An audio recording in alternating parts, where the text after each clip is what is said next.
Hello, welcome back to the Three Arcs channel. This is David, and in this video we're going to talk about adding the Renfolk or Rhennee to the Temple of Elemental Evil campaign. Now, in my Verbal Campaign Guide 576 Common Year, as a lot of you follow and use my material for your campaigns, not just the module of the Temple of Elemental Evil, but running this epic sandbox-style campaign, it's more than just from the pages, but the surrounding lands, much like how the Village of Hamlet has been keyed.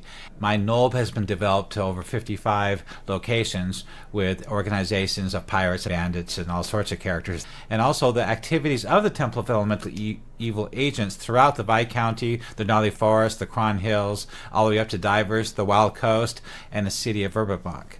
Now, all these towns in the area have been fully keyed on the website, and they're free to use in your campaign to use at the table while role-playing. Because I do write them in a way where I try to make it as terse as possible with a lot of bullet points, so you can reference that information instantly at your fingertips. Now, I know a lot of people out there loved the Temple of Elemental Evil video game, the RPG game, and I've been talking to many on my Three Orcs Discord channel how they've ran that game and completed it many times. One Dungeon Master said he ran it with all the alignments and saw all the different endings. He just loves that game.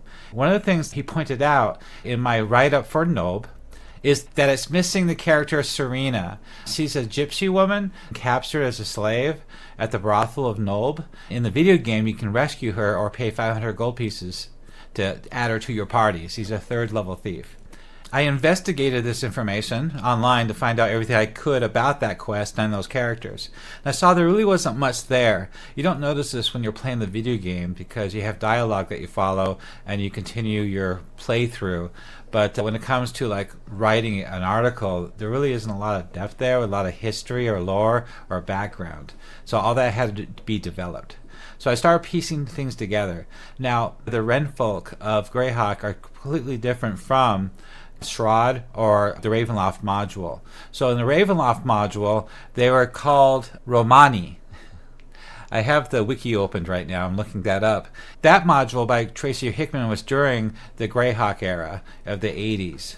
And later on, in the 5th edition version of those gypsies for those modules, they were called Vestani. And so I examined that information and I found the Romani and the Vestani are not related to the Wren or the Renfolk or the Rhennee of Greyhawk. They're quite a different race. They are definitely a different race, and they were created specifically for the World of Greyhawk.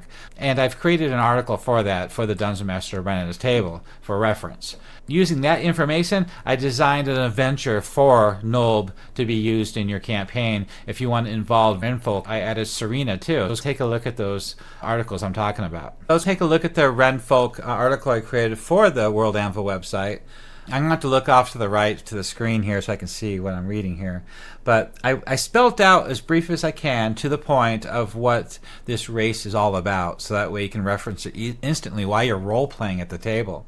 Now, I highly suggest you reach out and find the original articles that were created for Greyhawk over the years and read those. They're a fantastic, great resource, but really difficult to use at the table while you're role-playing, because you don't, pace and timing is everything when you're running a game, and you don't want to spend time looking something up, some fact that you missed that you're trying to remember. That's what these articles are for. About their history, they claim to hail from a place called Rop, another world, having arrived in the Flanness through accidental planar travel around 150 Common Year. Now, right now, my campaign is 576 Common Year, and some Dungeon Masters run theirs at 594 to 598 Common Year, which is fine. My website's for everybody to use because all those NPCs and those locations and organizations don't change. So you can use it no matter what you're running. They have their own language called Repon. They have their own distinctive language and culture. Their language is influenced by other tongues and preserved through oral tradition. And their cultural practices, dressing in muted colors and valuing simplicity. The adults often wear homemade leather armor, and their cultures emphasizes insularity and strong adherence to tradition with strict taboos about marrying outside their community.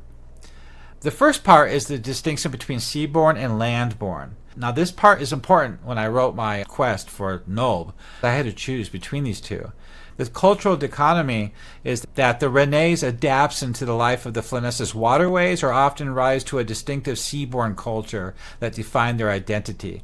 However, within nomadic society exists a lesser-known faction that has chosen a different path, highlighting the complexities and differences. Most Rhenee live on barges and expertly navigate the great rivers and lakes of the Flanaess.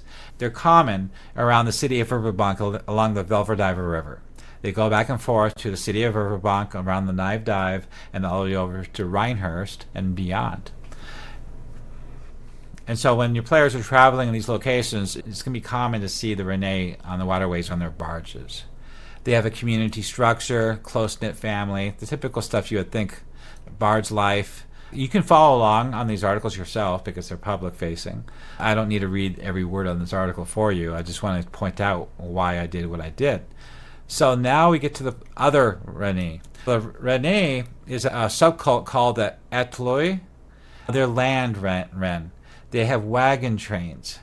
And it's a small but notable group of Rhenee, known as the Attloi, diverges from the traditional waterborne lifestyle. Instead, they travel the lands of Flanaess in hard-covered wagon trains, embracing nomadic existence.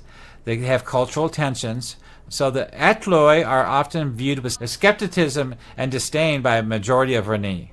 They do have a shared heritage. Both the seaborne and the landborne are united in common heritage, language, and traditions. They have divergent paths. And so the Attloi underscores the diversity with the Rhenee culture, highlighting how adaptism of different environments can lead to this variation of lifestyles. So, the locations, as you would expect, are from Divers to Valuna, Furandi, the county of Ernst, the Shield Lands, Perrinland, and the free city of Verbank. And they are facing stereotypes and prejudice.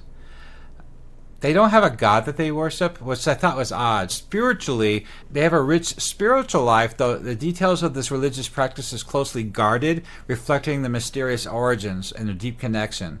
And so I didn't see any information about any particular god that they revere or worship, which is kind of odd for a Dungeons & Dragons campaign setting. Like I mentioned before, my objective to this campaign website, this project, is not to change lore, but to expand. So if I come across something that hasn't been developed yet, I expand upon it as Gary Gygax intended. Kind of like in the module, there's only 4 locations, and he really expected you to flush out that village and create more locations. And also more outposts out there for the Temple of Elemental Evil agents. The Moat House was one such outpost where they send Lareth from the Greater Temple, but the lesser temples as well have outposts out there too. And an enterprising dungeon master, a creative one, can add other outposts out there of their raids and their ability to recruit and bring in supplies to the temple. So to continue on, as you can see on the right hand side, I have artwork of the water-based Rhennee. But and I do have an organization called the Crimson Bards of House Velkori. If you need a barge on the river and you need a Rhenee in your campaign for any reason at all, there is an article on here for you to use with the whole entire family structure, names, NPCs, background, history, and all that. So that's ready to go. But I created this and then I rethought what I was doing. I thought, you know what? I could have this barge, this family, come to Nulb for that reason, for the quest I developed. And I thought it was a good idea, but I already have pirates and merchants coming down the river, the Immerridge Run, pirates and merchants coming down and using the port there at Nulb for illicit trade. And I could have a barge doing this once in a while, maybe once every 3 or 4 days or a week. And I still could, right? They have their own operations too, as you can see in this sub-article. If I click on read full article, you'll see all the artwork and everything you need to know about them. But then I thought, you know what would be more interesting with Serena? Maybe I'll use the land-based ones. So we'll get to that in a minute here. The rest of this particular article is about everything you need to know about their attire and armor, their organization, trust and prejudice, birthrights, magic among the Rhenee, their beliefs, everything you need to know in one article. And as you can see, it's very condensed into one article for easy reference. On the right-hand side, I do have quick links. Like if you click on human politics, they'll take you right there. But I'm thinking maybe of removing that to condense this article even more. We're going to look at the house I did make. So this is House Velkori. As the Attloi family, We all collaborate on the Three Orcs Discord channel. Other dungeon masters are running Greyhawk campaigns over the years. They've been running Greyhawk and the Temple of Elemental Evil since the 80s, countless times. A lot of Greyhawk lores are part of this project too. Some are not even on the Discord. One of the things I wanted to ask about is, does that make sense? Would this family be called House? Or should it just be Family Velkori or Velkori Family? I don't know if House is a legitimate title. I should ask one of the lore experts. If you guys have an opinion on that, let me know down below. Or you can come to the Three Orcs Discord channel and we can talk about this stuff. So anyway, I created this family organization, and there's a picture of their wagons on the right there. This is based here in Nulb, and there's a reason. South of the Shadowed Heart of Nulb, just off the map, is Old Pilgrim's Way. By the way, the road that goes to the ruins of the Temple of Elemental Evil, that's called Pilgrim's Way. And I believe that's based off the ToEE video game. I think that's where that name was coined. I'm not sure, but I did get that name. It might have been from the Living Greyhawk module. And so the ruins there, a camp of brightly painted wagons rest just inside the tree line of the gnarly forest. This is the traveling home of a rare and shunned branch of the Rhenee, people who have forsaken the waterways and land. One of the dungeon masters, the old school guy, does a lot of pen and paper notes. And he admitted, I have like 100 tabs open when I'm running my game. And I said, well, you don't need to do that. With my website, you need to just know how to leverage this effectively. I usually have like 20 tabs open because you need to read the tabs at the top to be able to navigate them. And if you have too many tabs open, you can't read those tabs up top. So anyway, what I do is I link important titles like this one right here. So while you're role-playing, you have this tab open for a reason because you're going to role-play it. You decided to run that quest, and you want this article open too while you're role playing. So, but you don't need the Rhenee article open as well. So if you ever have to look up something about the Renfolk, all you gotta do is hover your mouse over that link, and it'll pop up the sub article, and you can look up something really quick. You don't have to leave this tab open to access that information. You shouldn't have any tabs open that you're not actively using. If you're using this article, sometimes you might have to look a tidbit of information up. I need to look up something about their culture real quick. Bam. Okay, let's go back to the article. See how I did that? It's right there at your fingertips, then it's gone. So it's not taking up a tab on your computer. Moving on. So basically through trade wares and services that openly in Nulby, grimy taverns and dockside alleys, their true camp lies downriver, tucked in the tall grasses of the emerge run, where the smoke of their cook fires drift lazily towards the treetops and their song echoes into the stars. And I'll be adding this quest into the Nulb Dungeon Masters Guild module that'll be publishing soon.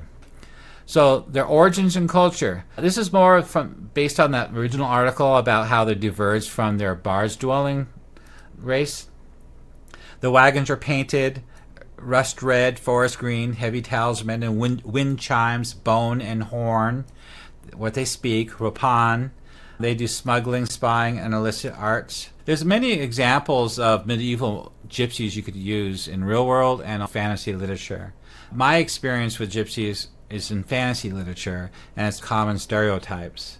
It's not racist, it's what they typically think of gypsies in these fantasy novels over the years. I haven't read anything lately about a fantasy story with gypsies, just stuff from the 70s, 80s, and 90s. And generally, my stance, the way I look at them is they travel from town to town, they wear out their welcome and move on. They do small jobs for money, they trade, trinkets, information, and also a little bit of black market and illicit trade. Despite facing prejudice from villagers, bandits, and even other cult agents, the Attloi continue to conduct business with whomever the coin or secrets has to offer. Their moral compass skews towards survival. So it's more neutral or chaotic neutral. They deceive outsiders with ease but adhere to strict codes of their own bloodlines. So they have a camp. They call it Pilgrim's Hollow. Realistically, they probably wouldn't name that camp because they're not there long enough to give it a name. Maybe it's a common camping site that a lot of travelers use. It's set at the location outside in the gnarly forest at the forest edge. Then further on during the day, adults walk into Nulb to trade, steal, spy, or deliver messages, especially to the Boatman's Tavern. At night, the camp remains lively, draped in colorful lanterns and flickering light, and during these twilight hours, the stories are told, oaths are made, and sometimes dark secrets are struck beneath the gaze of the stars and spirits. Activities. So their activities are illicit trade, like herbs, rare trinkets, minor magic items, at the Boatman's Tavern. And that's important. That's location number 4 on the docks. They also trade as an information brokering. Vethra, the leader, she sells divinations and secrets to those willing to pay. They also perform watching of the cults, though they do not realize the temple is rising again. Canon and Otis suspect this, but don't have concrete evidence yet. The Velkori are well aware of Canon Belsornig's movements and sense a deeper unrest. Canon Belsornig is a water temple priest. They defend their camp. Politics and perceptions. It's more from the main article what you'd expect of how they have a mixture of disdain and necessity. The pirates tolerate them for their wares, while cultists hire them for errands too low for their acolytes. Villagers suspect them of curse and theft. The Iron Talons, local semi-law enforcement under Lady Nysera, they do not interfere with their activities. Rumors suggest that Lady Nysera has had her fortune read by the leader. Her nickname is Old Eyes. The Velkori family remains proudly neutral in Nulb's violent politics, dealing with everyone but pledging one. They are whispers that Vethra sees something in the wind, something foul rising from the old temple path, which is the temple of elemental evil, and she's preparing to move the wagons soon. Now, it's hard for pirates and bandits to mess with them, because there's quite a few gypsies here, and they do have their own powers, and they do have their own name class characters. So they're a tough group. You don't want to mess with them. So their motivation is preservation of their Velkori lineage, power through secrecy, and spiritual sight. They're concerned with Smigmol, Red Hand, at the Broken Tower. You know, the ruins above the Temple of Elemental Evil dungeon at the top level. There's the ruins where all those bandits are.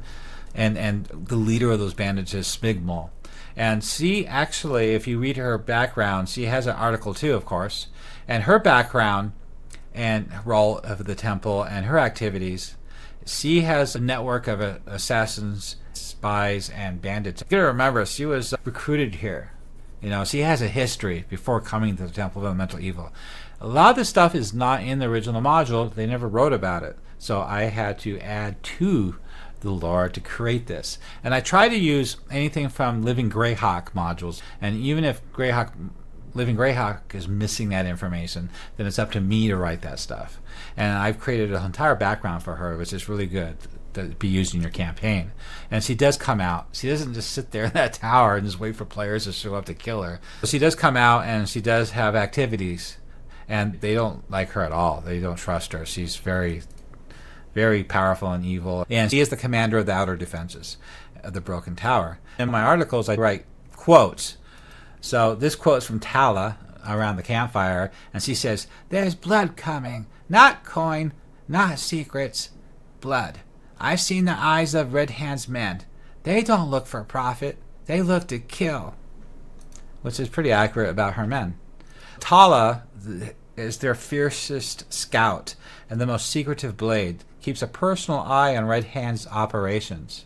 Can you imagine your players making friends with these guys, these gypsies? It could come into play. So this is another faction added to this entire module, this campaign.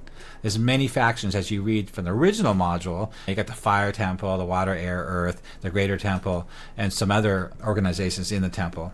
You can actually play them off against each other. This is just another organization to do that with the players, because they're sitting right outside, and players could camp here with them if they played their cards right. And that's what she says. It's a comment about those bandits. So she knows where those bandits are, about the upper tower, who commands it, and how many men are there. She keeps an eye on them. So this is a great resource for players running in this campaign. Well, her mistrust isn't paranoia, it's survival. She believes Red Hand is building more than defenses. She's raising an army. That's what she thinks.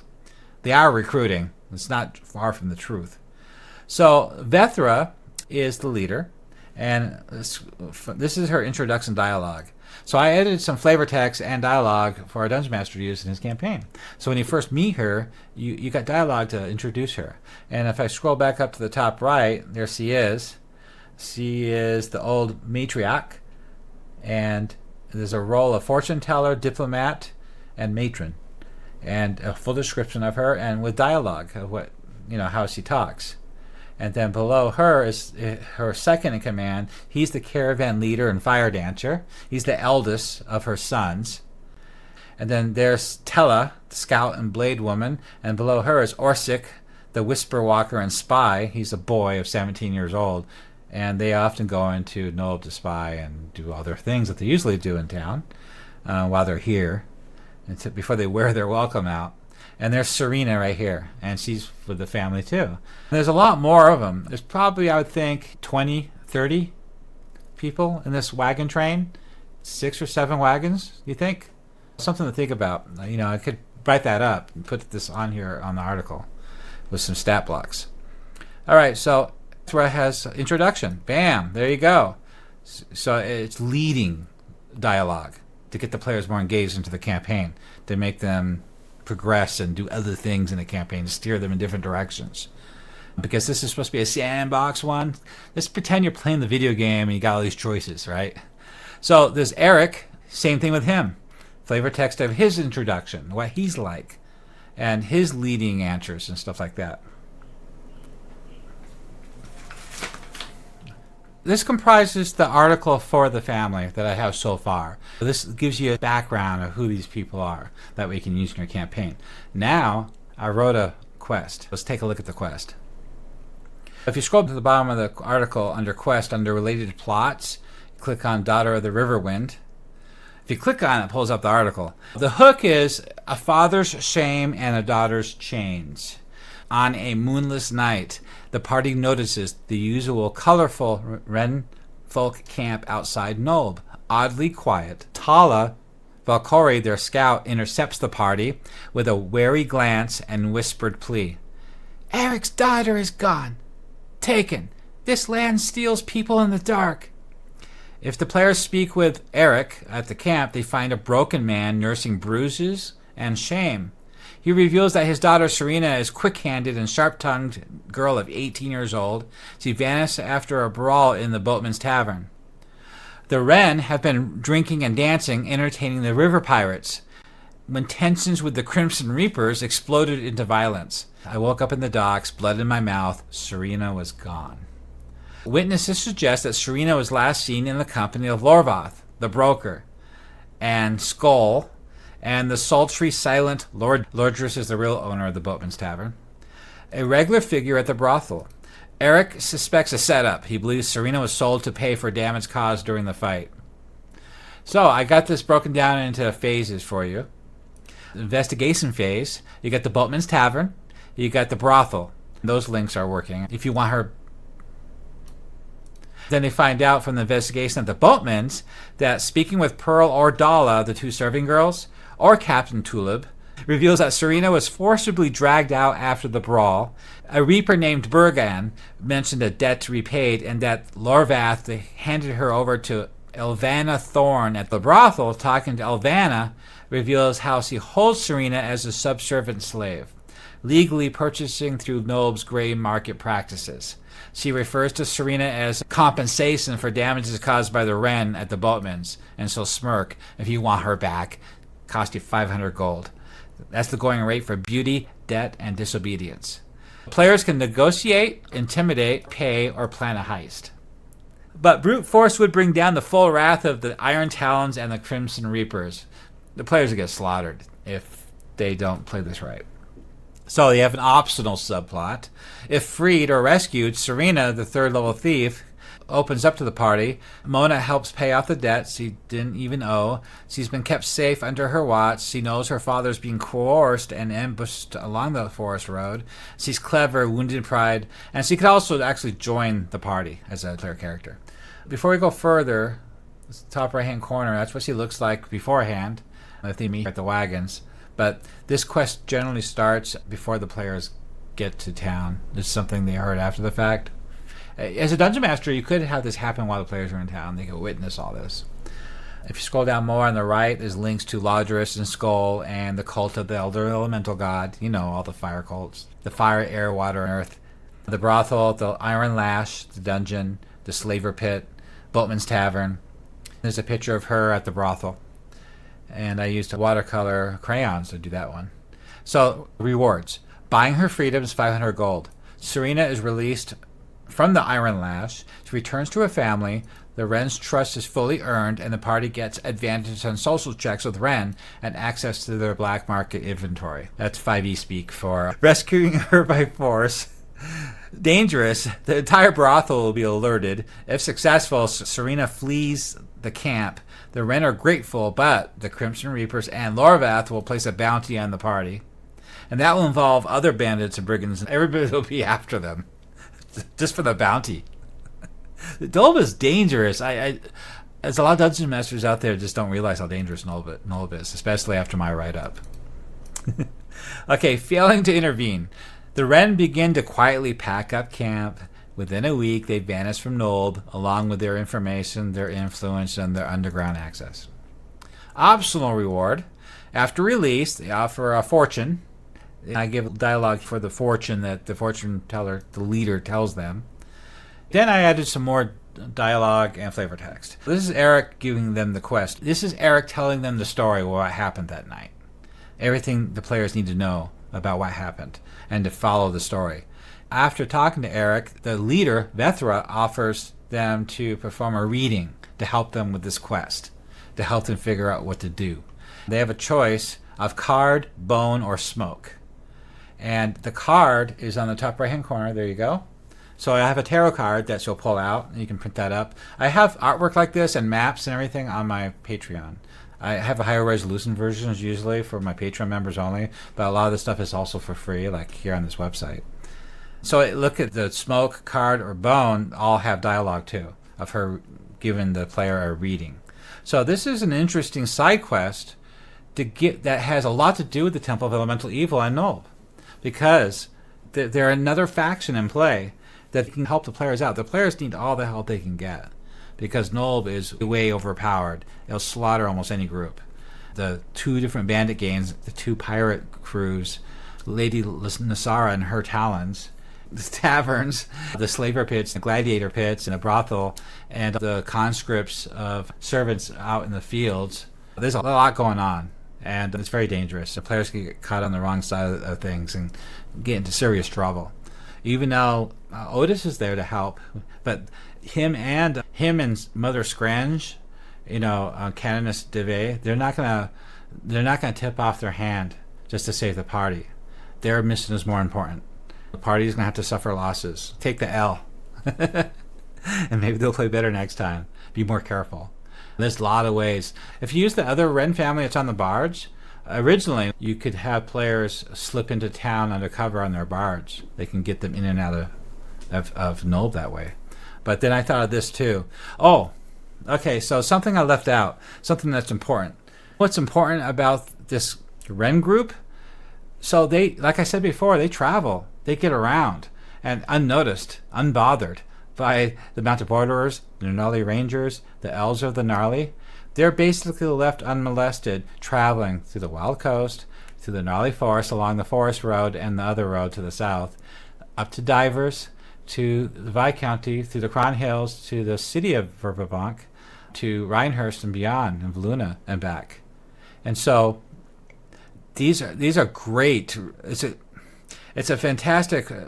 It's a perfect opportunity for the Temple of Elemental Evil to use them, to leverage them, to get information to various organizations and groups out there, use them to transfer prisoners, lore, treasure, and magic items. They'd be of great use. And so them holding their daughter like that, they have perfect leverage to control them. That's why they're desperate for help. I think this all ties in together really well. This wraps up my review of the new Wren group that I created for the Temple of Elemental Evil in Nulb, of a Wren group that you can use in your campaign, and also a quest to go with it to tie everything together, to open up your campaign and make it even more interesting, exciting, and engaging. I'd like to hear what your thoughts are on this. Go ahead and post your comments down below, but you're also welcome to the Three Orcs Discord channel and join the conversation. We talk about this every day and collaborate. Also on the Three Orcs Patreon, you can go there to support this project, and if you become a member, you can also get access to the higher resolution stuff too. Did you enjoy video? consider tossing support on my Patreon. It's best way to support orcs. If you would like to see more content, subscribe and post comments below. It better not be bad. I hope you really enjoyed this video, and may your players enjoy your campaign as much as mine have, and may your dice ever roll true.